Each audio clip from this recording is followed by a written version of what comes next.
Hello students, पिछले classes में हम लोगों ने कार्बन एवं उसके यौगिक के सहसंयोजी आबंध के टॉपिक को हम लोगों ने पढ़ा था।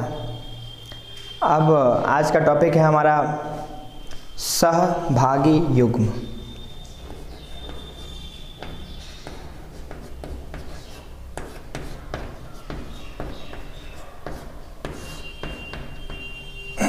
सहभागी युग्म। बच्चों, सहभागी युग्म की परिभाषा है कि जब कोई भी दो परमाणु आपस में इलेक्ट्रॉन का साझेदारी करते हैं, तो साझेदारी करने के बाद जो इलेक्ट्रॉन का युग्म बनता है ना, उस इलेक्ट्रॉन के युग्म को हम लोग क्या कहते हैं? सहभागी युग्म। फिर से एक बार सुन लें आप लोग। किसी भी दो परमाणु के बीच या दो आधातु के बीच परस्पर इलेक्ट्रॉन के साझेदारी से बने इलेक्ट्रॉन के युग्म को सहभागी युग्म कहते हैं।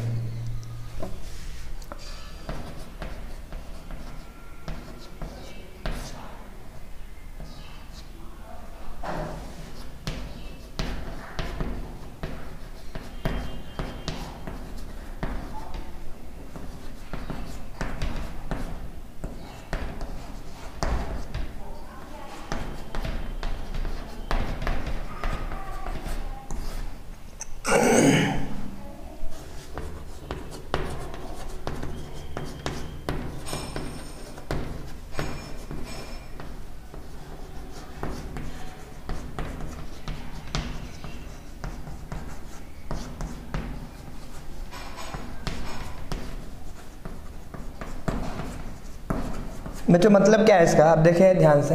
जैसे H2 कोई मॉलिक्यूल है और H2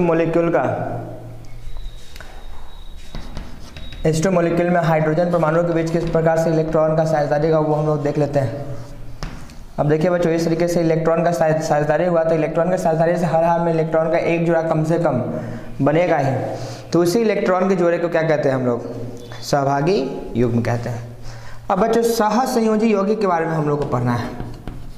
हम लोगों ने सहसंयोजी आबंध पढ़ लिया था, और हम लोग सहसंयोजी यौगिक के बारे में पढ़ लेते हैं। क्या होता है सहसंयोजी यौगिक?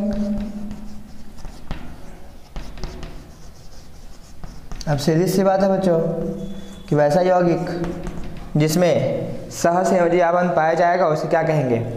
सहसंयोजी यौगिक कहेंगे। ठीक है बच्चों, वैसा यौगिक जिसमें सहसंयोजी आबंध पाया जाता है उसे क्या कहेंगे? सहसंयोजी यौगिक।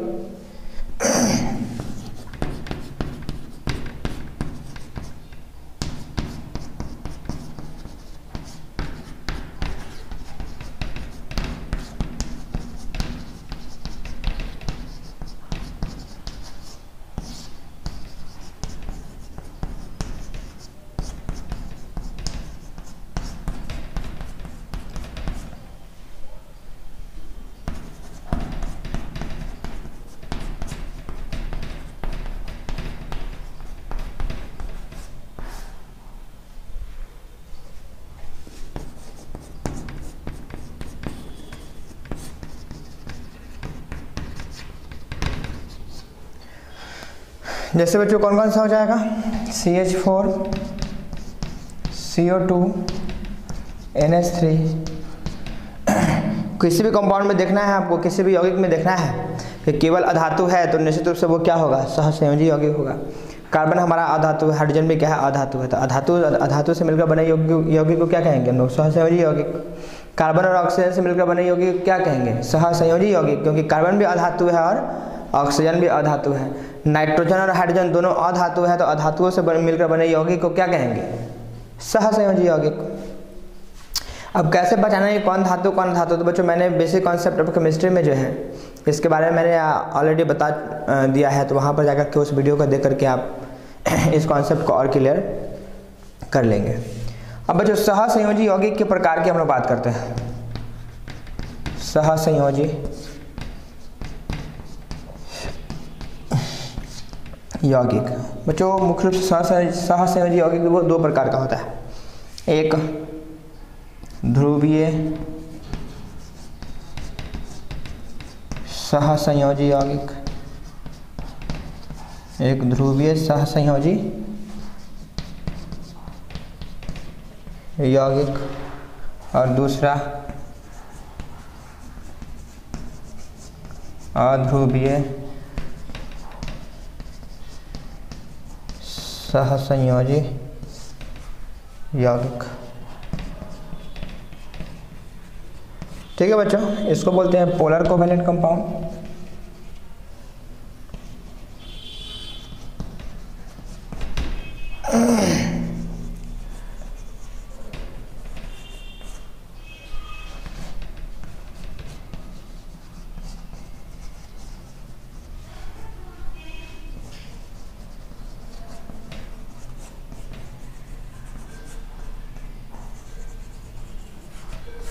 और इसको बोलते हैं नॉन पोलर कोवेलेंट कंपाउंड। बच्चों बारी बारी से इसको हम लोग देखते हैं कि क्या ध्रुवीय सहसंयोजी यौगिक होता है और क्या अध्रुवीय सहसंयोजी यौगिक होता है।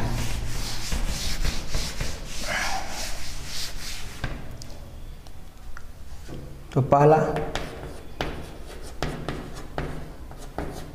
ध्रुवीय सहसंयोजी यौगिक।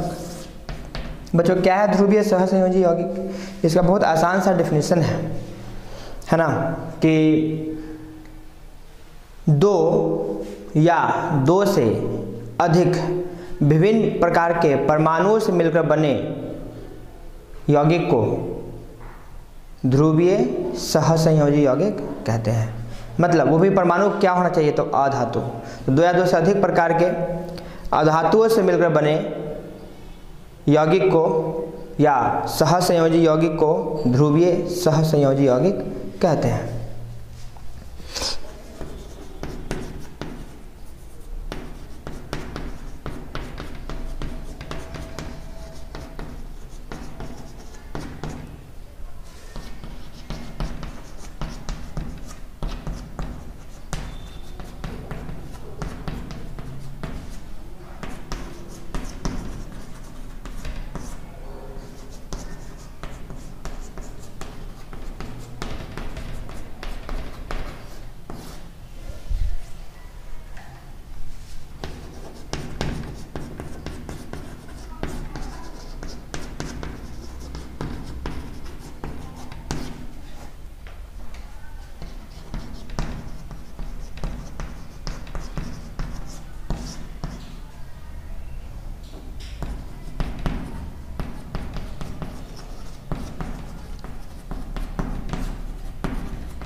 ठीक है बच्चों, तो इसका एक उदाहरण क्या हो जाएगा बच्चों? देखो आप, जैसे CO2 हो जाएगा, NH3 हो जाएगा, HCl हो जाएगा। देखिए इसमें जितने भी हमारे उदाहरण हैं उन सबों में जो परमाणु है वो अलग अलग प्रकार का परमाणु है, और दो कम से कम दो परमाणु तो है ही या उससे अधिक प्रकार के परमाणुओं से मिलकर बना हुआ है।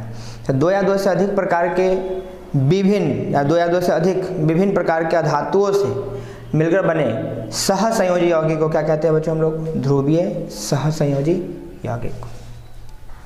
अगर हम लोग बात करें अध्रुवीय सहसंयोजी यौगिक क्या होता है? अध्रुवीय सहसंयोजी क्या होता है? तो बच्चों ध्यान से देखिए आप, तो दो या दो से अधिक विभिन्न प्रकार का है ना यहाँ पे। अब हम कह रहे हैं कि एक ही प्रकार के है ना, दो या दो से अधिक एक ही यानी कि या समान अधातुओं से मिलकर बने यौगिक को हम लोग क्या कहेंगे? अध्रुवीय सहसंयोजी यौगिक। दो या दो से अधिक समान अधातुओं से या एक ही प्रकार के अधातुओं से मिलकर बने यौगिक को या बने सहसंयोजी यौगिक को क्या कहेंगे हम लोग? ध्रुवीय सहसंयोजी यौगिक।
मेरे उदाहरण क्या हो जाएगा, जैसे H2 Cl2 Br2 S8 P4 इत्यादि। इन सभी उदाहरण में हम लोग देखते हैं कि एक ही प्रकार का धातु है और उससे मिलकर बना जो यौगिक है वह अध्रुवीय सहसंयोजी यौगिक का क्या होगा बच्चों, उदाहरण होगा। तो इस तरीके से हम लोगों ने सहसंयोजी यौगिक का डेफिनेशन, फिर सहसंयोजी यौगिक का प्रकार और सहभागी युग्म को हम लोगों ने देख लिया है। बच्चों आज का लेक्चर यहीं पे समाप्त होता है, फिर हम लोग अपने अगले लेक्चर में मिलेंगे। आज के लिए इतना ही, थैंक यू।